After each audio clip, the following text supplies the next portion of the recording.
আমি তোমাকে অনেক ভালোবাসি। তুমি এই কথাটা কেন বুঝতে চাচ্ছ না? প্লিজ আমাকে অ্যাকসেপ্ট করো। এত সহজ বললে আর হয়ে গেল?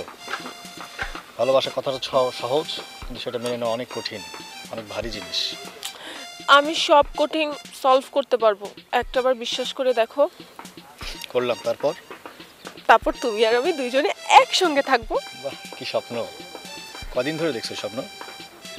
যবে থেকে তোমাকে দেখেছি তখন থেকে। কদিন হবে তাও? 1 মাস না 20 দিন? এত কিছু জানি না, প্রেম ভালোবাসায় কি সময় থাকে নাকি?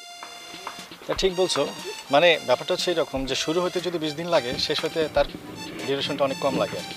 এই জন্য বলতেছি, ভেবে চিন্তে কথা বলো। ভেবে চিন্তেই বলছি, এই শেষ কখনো হবে না। যদি মরে যাই তখন হতে পারে। তাহলে ভালো, ঠিক আছে, তুমি ট্রাই করে যাও, আমিও চেষ্টা করি কত দূরে এগোন যায়। বেস্ট অফ লাক, ভালো থাকো, এখন যাও। কিন্তু আবার কিসের কিন্তু? কথা তো হয়ে গেল, তুমি চেষ্টা করো, আমিও চেষ্টা করছি, তারপর তো কিছু নেই। যেটা যত সহজে পাওয়া যায় সেটা তত সহজে হারিয়ে যায়। একটু থাক না, যাও।